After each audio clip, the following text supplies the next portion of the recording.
Chapter 3. Gracie wandered aimlessly through the Fort Worth Botanical Gardens for several hours and had just taken a seat on a bench when Gertrude caught up to her.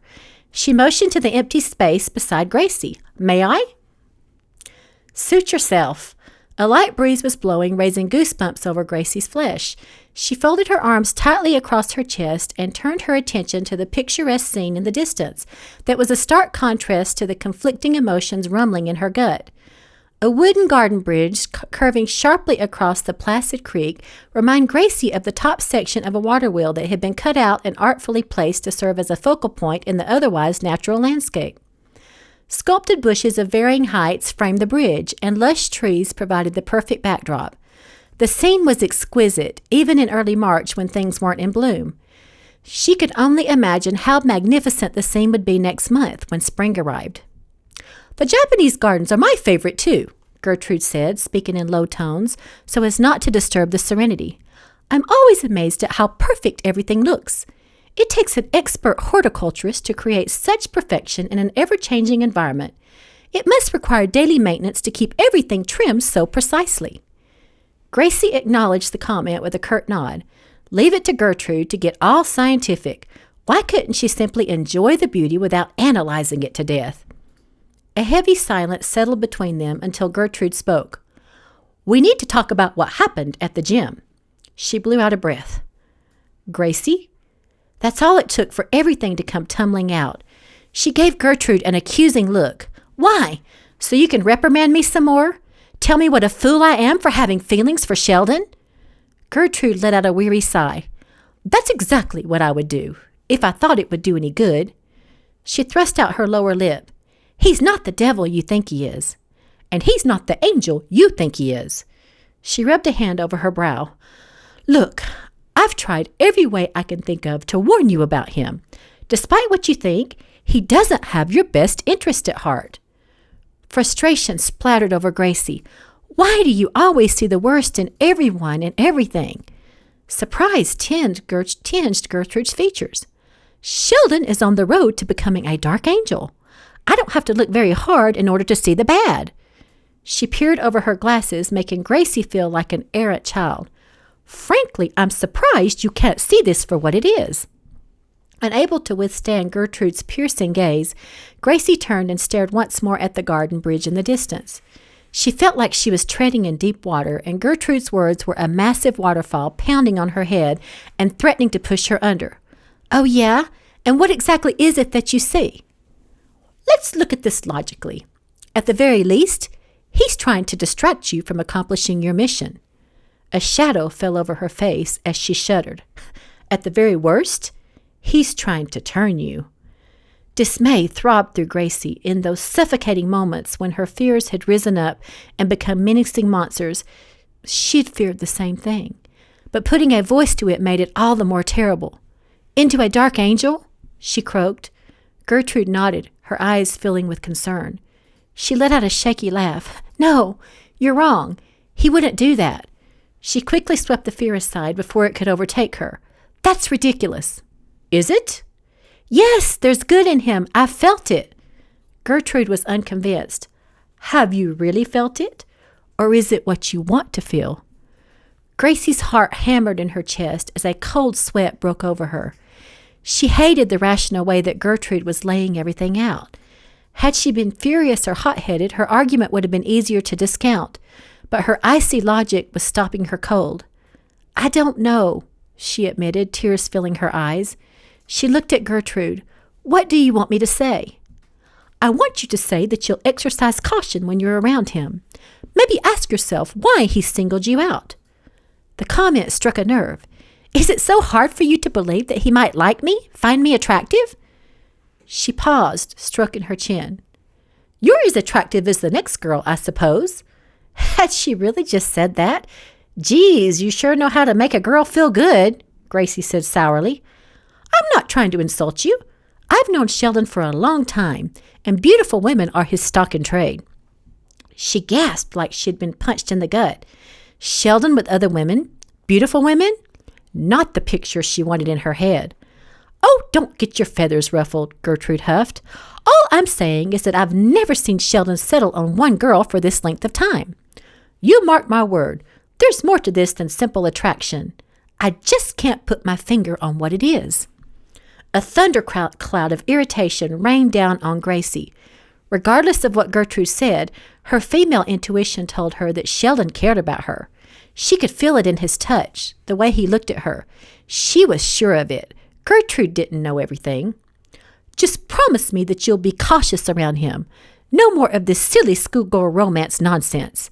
You're an angel in training, and you need to act accordingly. Trying to follow Gertrude's train of thought was like riding a seesaw. One minute Gracie was plunging to the ground and the next flying towards the sky. Hope sprang in her breast. You're not forbidding me from ever seeing him again? Heavens no! If I forced you to stay away from him, how could you ever become a real angel? You must learn to choose the good on your own accord. I can't protect you from everything, and it's obvious that Sheldon has no intention of staying away from you. She shook her head sadly. For better or worse, you'll have to see this through. Gracie squared her jaw. Okay, I can do that. She relaxed in her seat. I'll be careful, you have my word. Gertrude looked her in the eye. For your sake, I sincerely hope that's the case.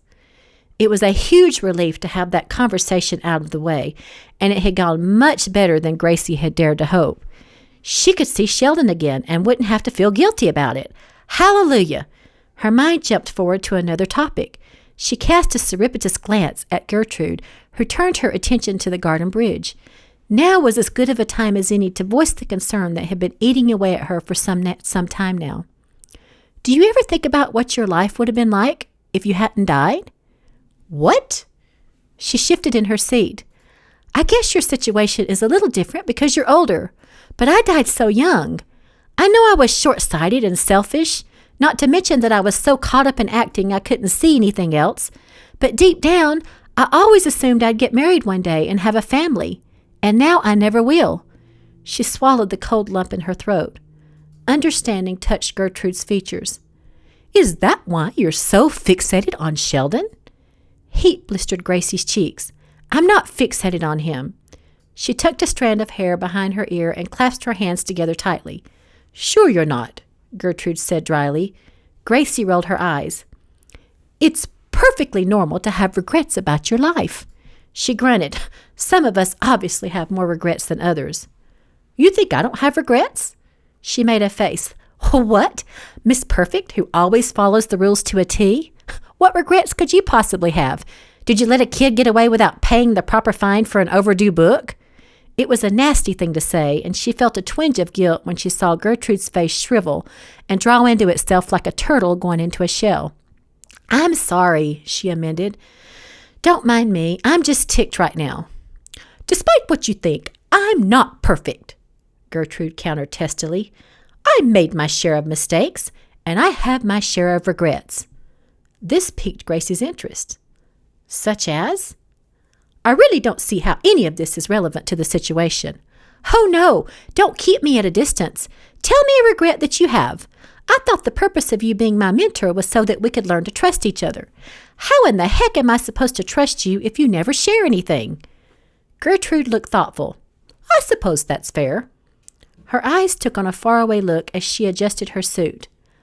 I wasn't always this old and severe. She chuckled wistfully. In fact, I wasn't half bad looking. She gave Gracie a sly look. At least as attractive as the next girl. Gracie let out a half laugh. Gertie, I do believe you have a smidgen of a sense of humor in you, she joked. Gertrude ignored the jab and went back to her narrative. I was working on my graduate studies when we met. He was smitten with me from the beginning.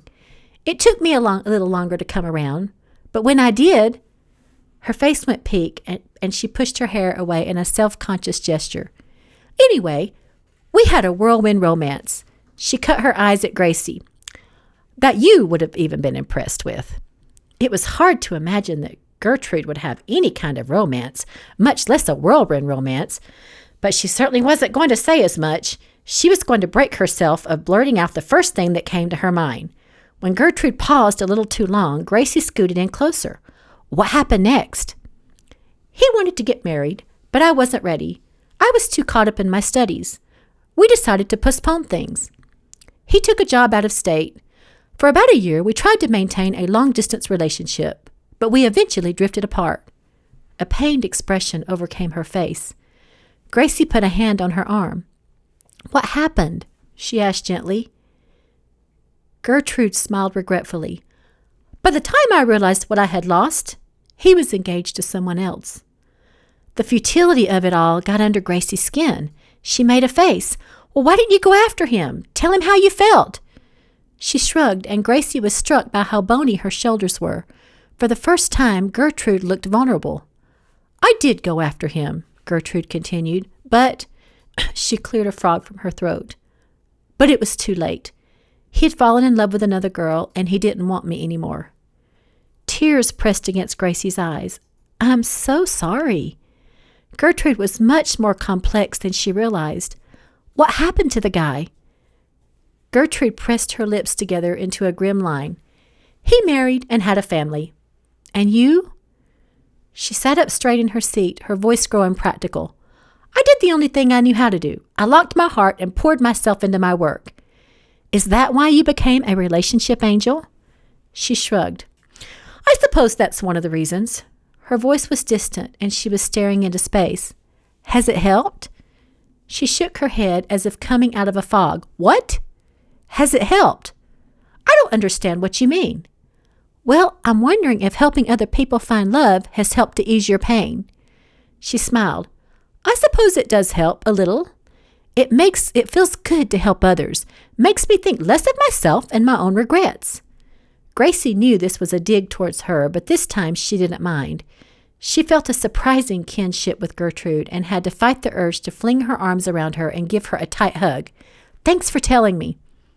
Gertrude nodded, and then, as was so characteristic of her, she instantly switched gears.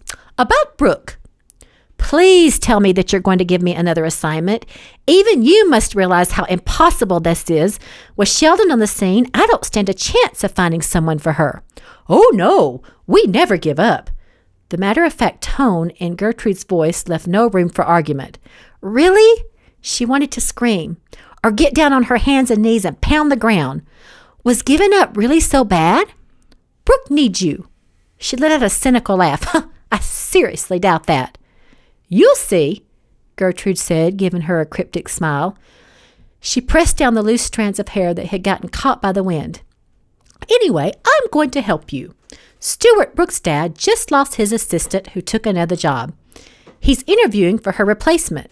She made a point of looking Gracie up and down. "With a few tweaks, I think you'll be perfect for the job." She peered over her glasses. "How's your typing?"